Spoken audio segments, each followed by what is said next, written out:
Okay, fine. I give in. I've been influenced. Let's start a forever save file.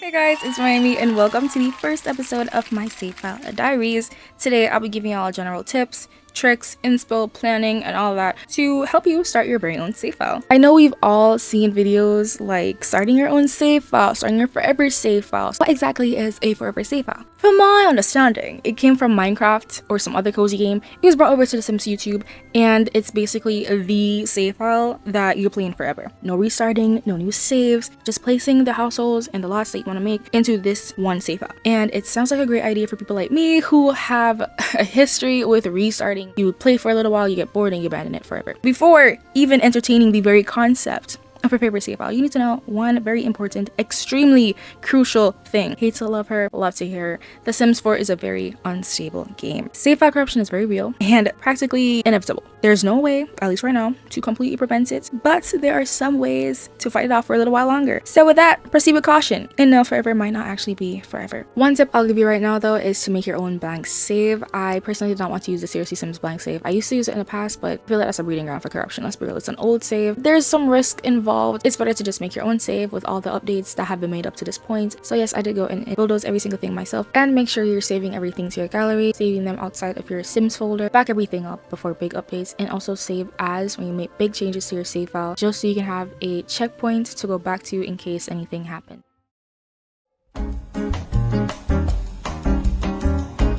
So now is the time for us to start discussing save file plans. Your save file can be whatever theme you want. You can do a save file based in a certain decade, a certain country. You can choose to give all the townies and lots makeovers, or remove them and replace them completely. Whatever. I already have plans for future save files actually. So I plan to have a Codes only save, maybe a Mount Caribbean save, an Animal Crossing save, maybe. But for sure, I'll be doing one based in the 2000s, which I've already actually started. I might share that later on. But for this save, I'll be keeping most of the townies, zhuzhing them up with a little lore, little backstories, drama, the works, and I'll create other Sims and lots that revolve around them. I also want to take inspiration from the past Sims games like the Sims 2 and 3 by bringing back old townies, the Brokes, the Pleasants, the Dreamers, the Altos, etc. And I'll give pre-made townies their missing relationships and relatives and stuff. Like Mortimer doesn't have his parents in the Sims 4, let's bring them back. And then Bella can have her brother. And I'll even create new relatives for the Sims that are new to the Sims 4, like the Pancakes and Prince Kim Lewis family, the BFFs, which I've actually already started soon. I also want to create some small businesses for Sims to work at and visit, have local hotspots and club meeting spots, and a bunch of fun lots to frequent.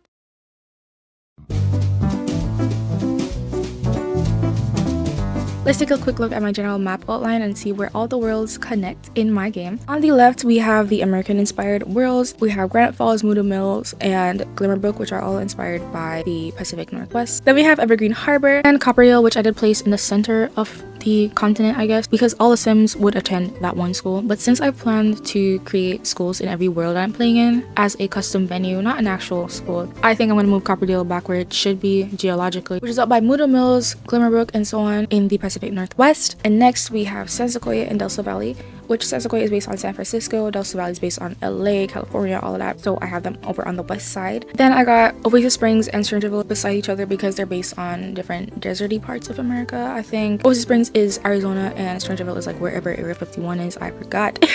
Then below is Chestnut Ridge, Texas, Ciudad Emerada, which is based on Mexico. In my game, Willow Creek, Newcrest, and Magnolia Promenade are pretty much the same state. There's different towns or cities, like Magnolia Promenade is obviously the shopping district of Willow Creek, and then Newcrest is just like a smaller town in Willow Creek or something, I don't know. Then San Miguel will be based on New York. I know it's like a cluster of different cities combined, but geologically I placed it where New York would be. Then above that is Brenton Bay, based on New England coastal towns. Above that is Sulani, based on Hawaii. Then we have the whole like continent, I guess, of European worlds, like Henford and Bagley and Barchester, which are both based on England. Winterberg in my game is based on France. I know it's Germany, but it's France, okay? Titopsa is based on Italy. Ravenwood is based on Romania. And Forgotten Hollow is of course there because it's like Transylvania. Northern Heaven is at the very top because I think it's like Sweden, like Scandinavian places and stuff. I don't know, don't live in Europe either. We also have only 2 Asian worlds. Mount Caribbean, which represents Japan, and Tamarang, which is based on South Asian countries. But I was thinking, what if I made Tamarang into a Caribbean inspired world, since as we're close clearly not ever gonna get one. So I don't know, and I feel like that's more relatable to me since I'm from the Caribbean. I would love to see some representation in the game. We can't get that, fortunately, so I gotta make it myself. And at the very bottom of my map, we have Salvador, which is based on South American places. I honestly forget about Salvador so much. I wish that wasn't a destination world because maybe then I would actually visit, but whatever. One thing I really want to do is finish this map, make it look really nice and polished, colored, lined, and all that stuff, and just really aesthetically pleasing and fitting in my style. But the one problem is I can draw, but I just don't know how to draw a map. It'll be a struggle for me, I just know, but like should also be fun because I love drawing, so we'll cross that bridge, right? Can possibly take a little look-see at my maps. Here's Willow Creek, and I have it all planned out. There's a bunch of inspo pics and little jottings here and there because I did all this in GoodNotes, but I do have a more organized save file tracker Notion database thing that I'll go over a little bit later on. For now, let's look at each neighborhood. You'll see that I have all the pre-made townies still living in the world, but of course I may have shuffled a few of them around. In Sage Estates, the Spencer Kim Lewis family will remain, but I'll add a university in front of the house called Oakenstead Institute. This is where the BFFs will attend school, and I want to create other townies and stuff to attend a school, to work there and all that as well. A huge 50 by 50 park in front will be a place for seasonal festivals. This is a lot that I will create 4 different versions of based on each season, and I'll switch it out to have different festivals for each season. Do you see the vision? Then in Pendula View, we have the Goths, the Glads, which are the opposite of the Goths, custom family by me. Behind them is Bella's Beauty Salon, and either a family home or an inn or B&B, we'll see. In Courtyard Lane, we have the BFFs, the Pancakes, Mortimer's parents, a diner where Bob Pancakes is a chef, and a cute little daycare with a cute little couple. In Foundry Cove, there'll be a convenience store with an apartment above, Travis Scott's parents, Summer's mom, and Liberty's family home. We'll also have the Foundry Cove Elementary School for all the little children in Willow Creek and Newcrest, like Alexander Goth, Olivia Kim Lewis, and Clementine Glad. And lastly, in the crowded quarter, we have a shopping district at Magnolia Bay High School. This is for the teens like Cassandra Goth, Anastasia Glad, Liberty's sister Lovely, and Janae Ritchie, another townie that I've made. Next door is the Crawdad Creativity Cluster, the spot for coffee, books, art, and thrifting. We also have the Blue Velvet Bistro and Jazz Bar, and of course the bougie upscale grocery store and gym, Elan, for the rich Sims like Bella, Bonnie, and Alice. So that is all for Willow Creek. I also have some ideas for Oasis Springs and Newcrest, not as much since I'm only concerned with Willow Creek at the moment, but we can still take a little look and check them out. So I only kept 3 of the pre-made households in Oasis Springs, and I moved the Calientes to Newcrest. I'm taking inspiration from The Sims 2 here, and Oasis Springs will be based on Strangetown, while Newcrest will be based on Pleasantview. So starting with Skyward Palms in Oasis Springs, I only have 2 households planned so far. The Altos from The Sims 3 and a Black Widow cowplant obsessed lady named Evelyn Monroe. Trust me, I will make a cast video when I do create her. She will be so cool. Then in Acquisition Boots, we have the Landgrab Mansion, the Country Club, and Oasis Springs High, which I haven't settled on an official name for yet, but that's where Malcolm attends school. Bedrock Street has the Grant family, the Smith, and the A to Z household, which is Johnny Suss and his girlfriend Holly Alto. Oopsie. Parch Prospect has the comedy/karaoke club where Johnny performs his little stand-up routines and stuff, Bella Goth's parents, and the Rumi household. And the last neighborhood, Mirage Canyon, has another school, Oasis Springs Elementary, the Landgrab Flamingo Hotel, a shopping plaza, the Cake and Bacon Drive-In Diner, and a store called Do Not Feed the Complants, because I thought that was a really funny name, but I have no idea what the store will be. It might be a cafe, it might be a clothing store, I don't know, we'll see, but I really like that name. Moving on to Newcrest, we'll start with Bridgeview. Here we have the Broke family, the Lothario and Bachelor household, which is Don Lothario and Michael Bachelor. We also have the Newbie household, which is Betty and Bob, the Caliente girls and their mother, well, stepmother in my game, and Plum Boobers, which is a place based on Hooters. This is where the Calientes work, and maybe Brandy, I don't know. It's just an idea I'm throwing up in the air. Moving on to Llama Lagoon, we have Tragic Burger, which is a tragic clown themed diner, a youth or rec center, a shopping center, a community pool, and Newcrest Community College. As you can see, this is a whole cluster just like we had in Oasis Springs and in Willow Creek, with a bunch of shops and community lots. And finally in Ridge Island Drive, I only have 2 households planned, which is the Pleasant family and the Dreamer family from The Sims 2. Now it's finally time to see my Notion save file tracker. This is what it looks like. It is originally by Lily Pixels on Tumblr.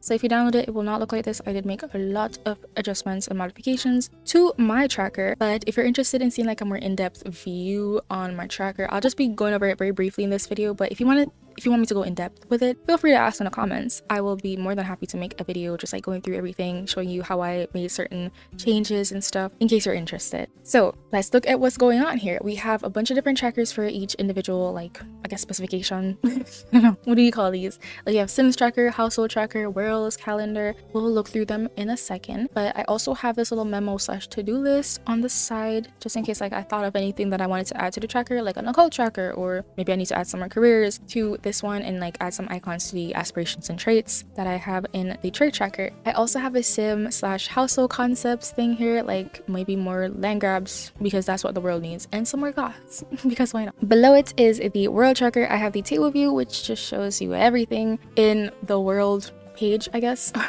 So this is Willow Creek. It's a base game world. We have a bunch of different neighborhoods, lots. I have no lots set up yet, but the total lots are 23, so I should get on that, right? I have the languages that the world speaks, a mood board if I have any pictures that I want to be inspired by, the residents, the households, the theme, and a bunch of other information. I also have Oasis Springs, Newcrest, Magdalena Promenade, Hidden, which is not an actual world, it's just like the hidden lots, San Myshuno, and at the bottom is a world archive of all the other worlds that are not a part of the database, but if I want to add like Windenburg or Delso Valley, I can just grab them and add them to the table. I also have some instructions from the original creator here, just in case I need them. I know my way around Notion at this point, so I probably could delete this, but I don't want to make any big decisions yet, right? I also have a gallery view. This is just a view for the maps. When I do finish each world, I will replace the picture with a picture of what it looks like in my game with the lots filled out and everything. And these map overrides are all by Felipe Sims. These are the ones that I have in my game at the moment, and I cannot recommend them enough. They're so cute. Let's take a look at my Sims tracker. This is where I track each individual sim. The household view allows me to see everything for each sim. So we can see their name, their career, their life stage, siblings, if they have any, their parents, their aspiration and traits, kids, partner, occult type, and clubs. The quick household view is a more concise version of that. It just shows their aspiration traits,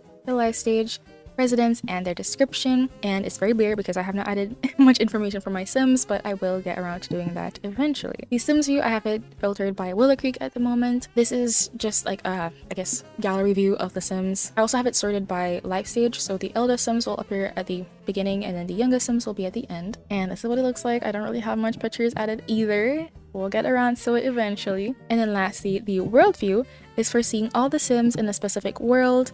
So we have Willow Creek. These are all the sims in Willow Creek at the moment. Well, it's not all of them.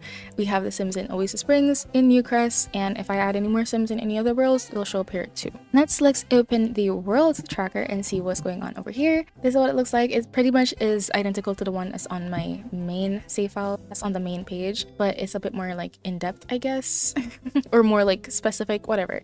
It's pretty much the same thing. You already saw all of this, so we can just quickly move on. From here, we can look at the lot tracker. This is specifically for the different lots in each world, so I can keep track of how many lots I have to do or how many I've done. If I, for example, finish the Scott residence, I can tick it off. It will show up as progress being made in Willow Creek. The lot size, the neighborhood, the careers. If it is a business lot, for example, this elementary school, I have like some school students as a career here. It makes sense in the database. It might not make sense visually.